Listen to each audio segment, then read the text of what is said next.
चमचमाती हुई lights, bold actress और थिएटर में उड़ती हुई सीटियां।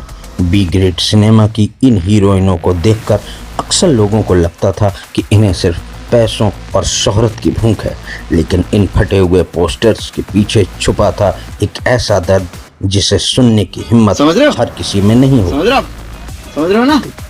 एक तरफ सपना सप्पू जैसी कुछ नाम थे जो इस इंडस्ट्री की सुल्ताना तो बनी, लेकिन उनके पीछे खड़ी थी वो सैकड़ों लड़कियां जो आंखों में हीरोइन बनने का सपना लेकर मुंबई आई थी, मगर उन्हें मिला क्या?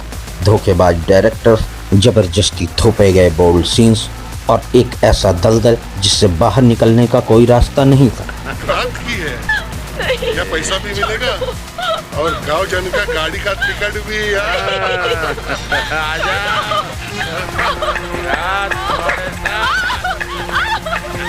दोस्तों, कैसे एक सीधे साधे रोल का लालच देकर इन लड़कियों को उनकी मर्जी के बिना वो सब करवाया गया जो वो कभी नहीं करना चाहती।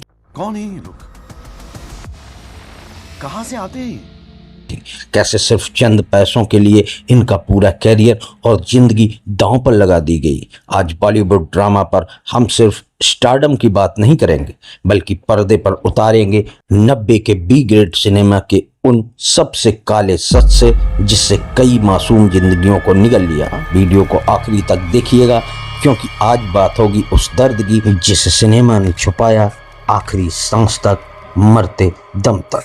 दोस्तों, 90 का दशक भारतीय सिनेमा का वो दौर था जिसमें हम और आप अक्सर दिलवाले दुल्हनिया ले जाएंगे, कुछ कुछ होता है या शूल और सत्या जैसी फिल्मों को याद करते हैं। लेकिन इसी चमकीले बॉलीवुड के समांतर ठीक इसी के नीचे और एक और सिनेमा सांस ले रहा था। एक ऐसा सिनेमा जो मखमली थिएटर में नहीं था, बल्कि शहरों के कोनों में बने हुए सिंगल स्क्रीन थिएटर्स की टूटी हुई सीटों और बीड़ी के धुएं के बीच पलता था। इसे नाम दिया गया था बी ग्रेड सिनेमा। ये दुनिया वो थी जहां बजट चवन्नी था, लेकिन मुनाफा रुपयों में नहीं बल्कि बोरियों में गिना जाता था। यहाँ ना तो बड़े बड़े सेट्स थे, ना हफ्तों का शेड्यूल और ना ही यश चोपड़ा जैसी कोई रोज। इस वेब सीरीज के दूसरे एपिसोड में हम बात करेंगे इस दौर की सबसे बड़ी स्टार सपना सप्पू की। हम जानते हैं कि सपना सप्पू, हेमंत बिरजे और कांति साज जैसे नामों ने मिलकर भारतीय बी ग्रेड सिनेमा की मेकिंग का पूरा ढांचा बदल दिया। कैसे कैसे लोग रहते हैं यार यहाँ पर। साला तुमको पागल कुत्ते का गाड़ी उठा के ले जाएगा, बता रहे हैं हम। वीडियो लंबी है क्योंकि सच बहुत गहरा है, अंत तक बने रहिए। दोस्तों, एक बार फिर से सबसे पहले बात करते हैं इन फिल्मों की मेकिंग यानी इनके बनाने की प्रक्रिया पर। आज के समय में एक आम फिल्म बनने में 6 महीने से 1 साल तक का कम से कम वक्त लगता है, लेकिन 90 के दशक में कांति साह और उनके जैसे निर्देशकों ने एक नया फार्मूला खोज निकाला था, जहां फिल्म 3 से 5 दिनों के अंदर बनकर तैयार हो जाती थी। जी हां, सिर्फ 3-4 दिन।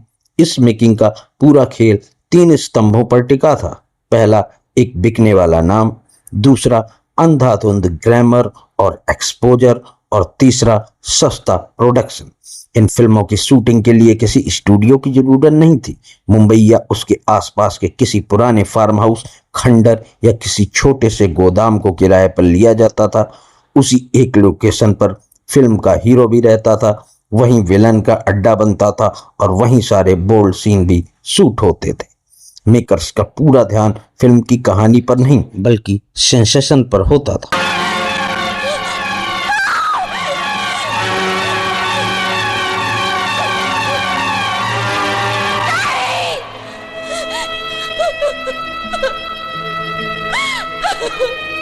ये तो मर गया। कैमरामैन को सख्त हिदायत होती थी कि क्लोजअप शॉट कहां से लेने हैं। जब भी कोई एक्ट्रेस स्क्रीन पर आए तो कैमरा एंगल इस तरह से सेट किया जाए कि उनके क्लीवेज और ग्लैमर को ज्यादा से ज्यादा हाईलाइट किया जा सके। मेकर्स जानते थे कि सिंगल स्क्रीन थिएटर में जो ऑडियंस 10 या 15 या 20 या 25 का टिकट लेकर आ रही है, उसे किसी ऑस्कर विनिंग स्टोरी से कोई मतलब नहीं है। उन्हें मतलब है उस 10 मिनट के मसाले से जिसके दम पर पूरी फिल्म का पोस्टर बेच दिया जाता था। दफन कर देती हूँ। हे भगवान, ये बच्चा मर गया। मेरे हाथों से बहुत बड़ा पाप हो गया। अब मैं इसके माँ बाप को क्या जवाब दूंगी? और अब बात इस दौर के ग्लैमर और बोल्डनेस की आती है तो एक नाम सबसे सुनहरे अक्षरों में लिखकर आता है, सपना, जिन्हें दुनिया सपना सप्पू के नाम से जानती है।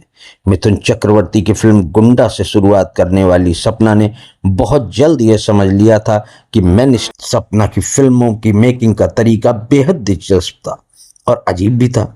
कई बार तो ऐसा होता था कि सपना सिर्फ एक दिन के लिए सेट पर आती थी। निर्देशक उनके कुछ बोल्ड सीन, क्लोजअप, कुछ क्लीविज शो करने के वाले गाने और कुछ रोने या चीखने के सीन्स एक ही दिन में शूट कर लेते थे। बाद में सपना के उन सीन्स को किसी दूसरी जूनियर आर्टिस्ट या बॉडी डबल के साथ मिक्स करके पूरी 1.5 घंटे की फिल्म तैयार कर दी जाती थी। इस तकनीक को फिल्म मेकिंग की भाषा में पैचवर्क कहा जाता था। सपना को उनके काम के पैसे मिल जाते थे और प्रोडक्शन को मिल जाता था एक ऐसा नाम जिसे देखकर ही टिकट खिड़की पर लाइन लगने वाली।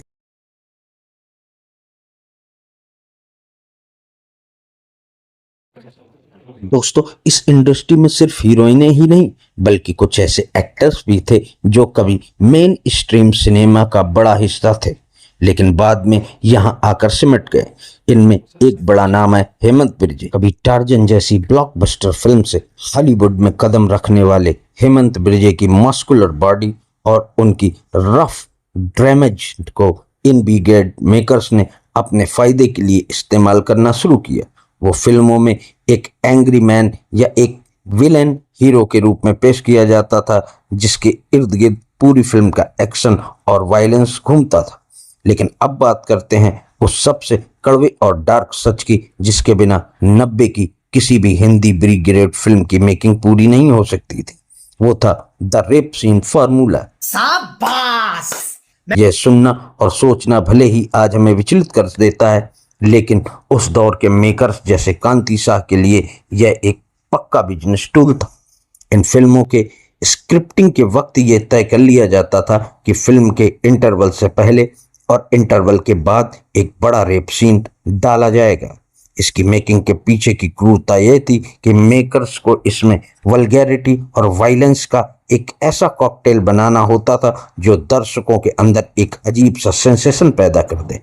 विलेन का लाउड होना, हीरोइन के कपड़ों का फटना और कैमरे का बार बार एक्ट्रेस के शारीरिक हिस्सों पर फोकस करना। खा और खा, चावल भी है। देख, तेरा बच्चा भूखा है, समझी ना? भूख से बिलख रहा है बेचारा। तू जल्दी जल्दी खाना खाएगी तो जल्दी दूध बनेगा। देखो देखो, दरिंदगी चेहरे से टपकती है। नंबर 1 का कमीना। छी छी छी, आंखें देखो, नीयत में खोट साफ नजर आता है, हवस से भरी हुई। जितना ज्यादा खाएगी उतना ज्यादा दूध बनेगा। अच्छा, हमको सिखा रिया है। फिर तुम मुन्ने को पिलाएगी और जो बच जाएगा ना वो लाला को पिलाएगी। क्या हुआ?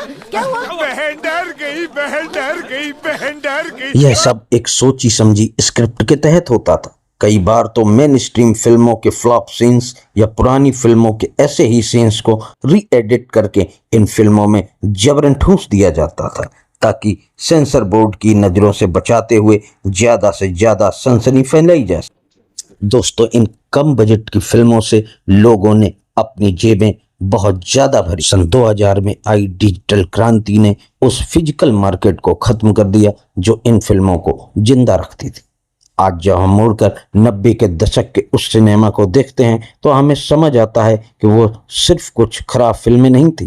वो भारतीय सिनेमा का एक ऐसा स्याह पन्ना था जहां मजबूरी, भूख, ग्लैमर की चाह और दर्शक एक खास तरह की भूख को मिलाकर एक पूरा बिजनेस खड़ा किया गया था। सपना सप्पू जैसी अभिनेत्रियां इस सिस्टम का चेहरा बनी। उन्होंने नाम तो बहुत कमाया, पैसा भी खूब कमाया, लेकिन उस नाम के पीछे का दर्द और मेकिंग का वो कड़वा सच आज भी रील के नीचे दबा हुआ है। इस विशेष एपिसोड पर आपकी क्या राय है? क्या आप बी ग्रेड सिनेमा के इस मेकिंग स्टाइल और इसके पीछे के इतिहास से वाकिफ थे? कमेंट सेक्शन में अपनी राय जरूर साझा करें। दोस्तों, अगर ये डिटेल एनालिसिस आपको पसंद आया तो वीडियो को लाइक करें और अगले एपिसोड के लिए चैनल को सब्सक्राइब करना ना भूलें। मिलते हैं अगले हफ्ते एक और कड़वी लेकिन सच्ची स्क्रिप्ट के साथ। तब तक के लिए गुड बाय।